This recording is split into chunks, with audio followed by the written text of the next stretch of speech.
RKO the infamous NWO back with another video.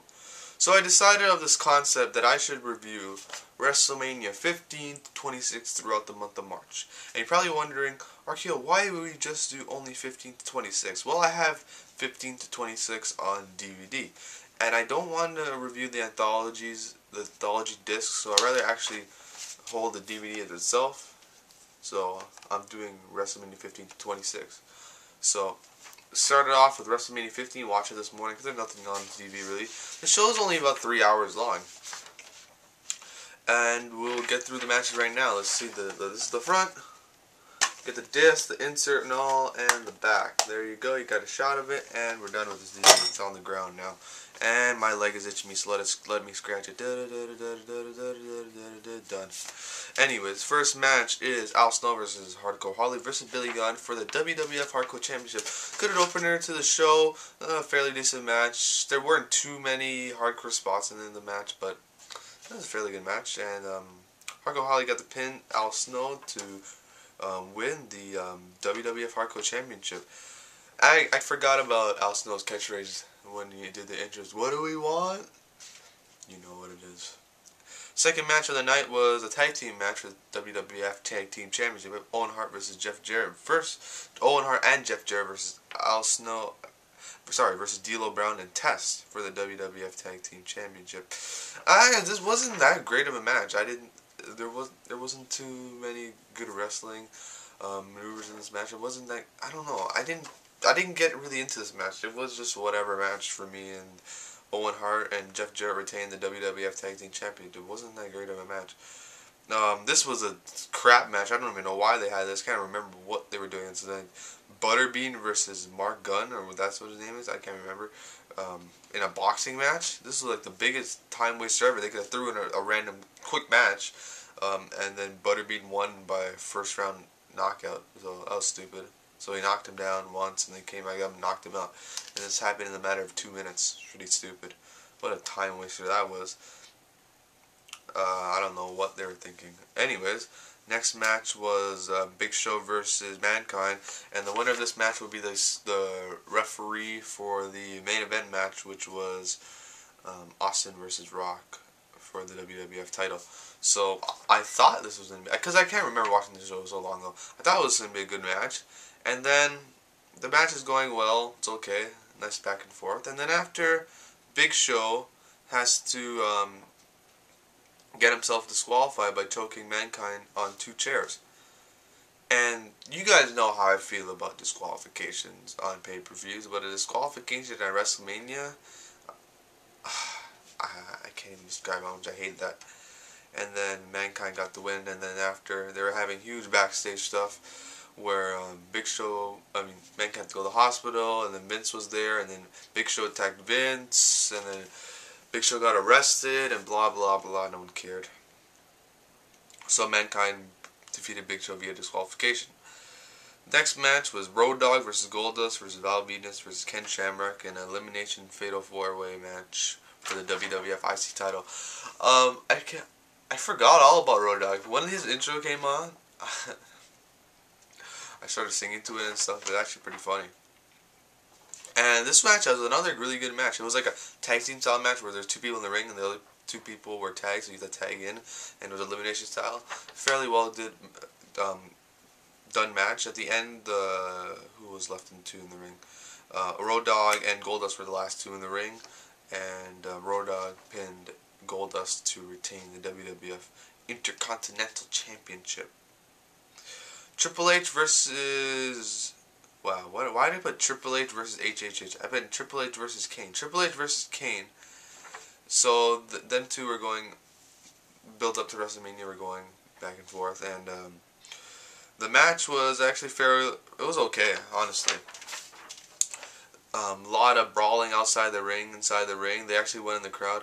I don't know why, but at one part in the match they're outside, and then Kane pushed Triple H in the crowd, and some guy threw his beer at Triple H, and it went all over the guys in the front seat, and everyone looked so mad.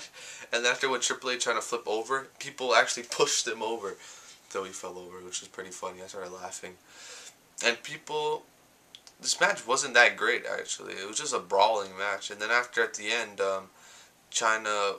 people think China's gonna come out and help Kane because Kane and China were like kind of like helping each other together, and China kind of turned on DX. But then China got a chair and hit Kane, so another disqualification match. Not one, but 2 matches on WrestleMania got disqualification.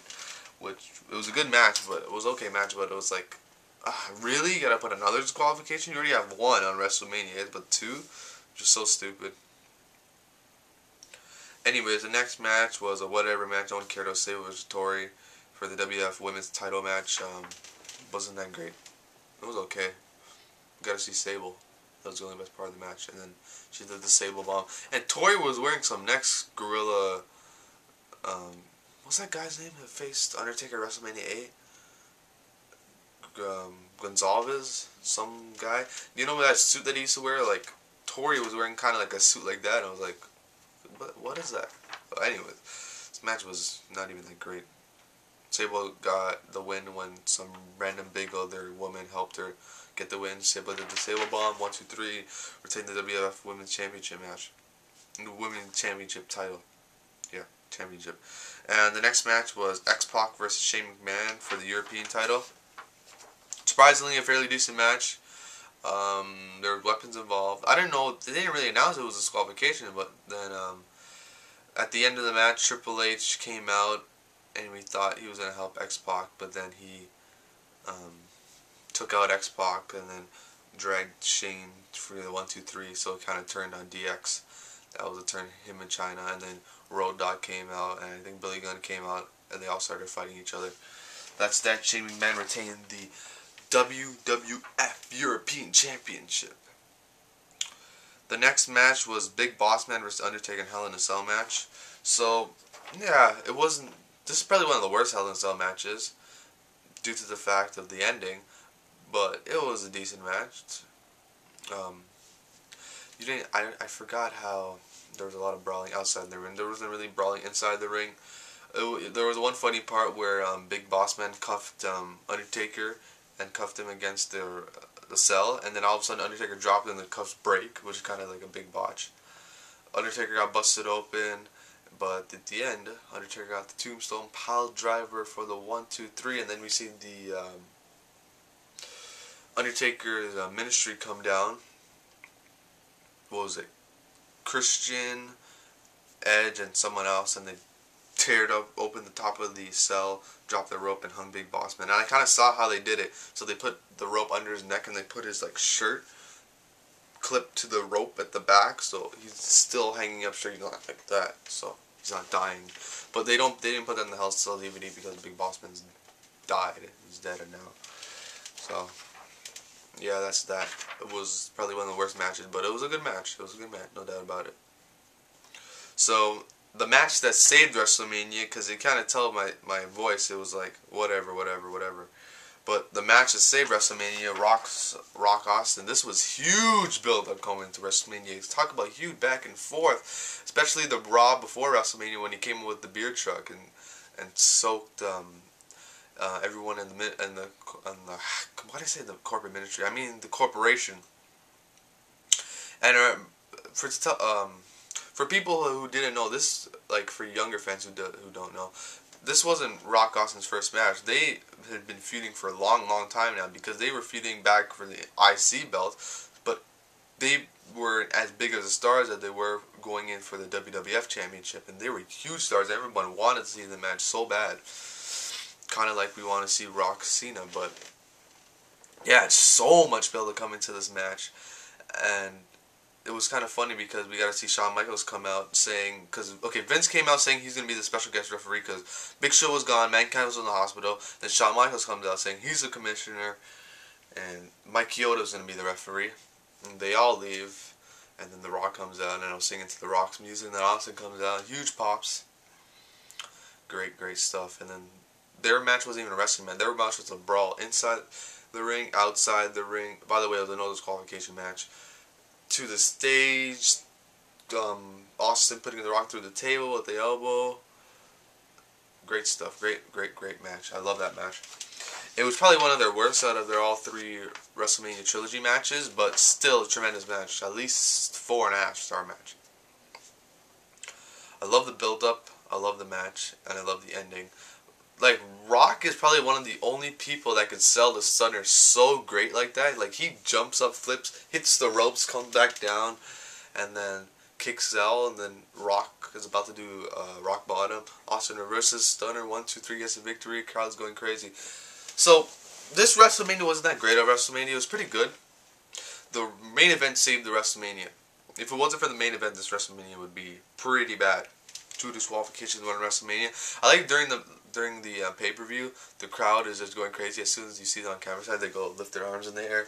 And it was kind of funny because around the ring, you could see actually the wires. So WWF failed on that. They didn't black tape the wires. You actually see them on the ground. Such a fail. But whatever, a good WrestleMania. Wasn't the best, wasn't the worst. But the main event definitely helped save the night. And that's what wrestling was all about back in the 1990s. Raws were probably the best thing to watch in the 1990s. If I could go back, if I could own one set of Raws in all of history, I would own 1999. A Raw set. But that's my WrestleMania 15 review. I'm going to tell you guys the extra features that come on here. So the extra features that come on here that you get is cool stuff. You get some download this WrestleMania 15 opener, fan comments, tech talk, rage party, music videos. Get personal biographies of the WWF superstars. You love them or hate them. And yeah, some random features on here. Well, anyways, that's it. Oh, sorry, exclusive backstage access, alternative voiceovers, superstar biographies, web links to WWF sites, and you get surround sound on this. So that's pretty cool. But that's 1990, so what are you going to do? Anyways, thanks for watching, guys. Hope you enjoyed my WrestleMania 15 review. And next video will probably, no, not the next video, but my next WrestleMania review will be obviously WrestleMania 16. Thanks for watching. Hope you guys enjoyed.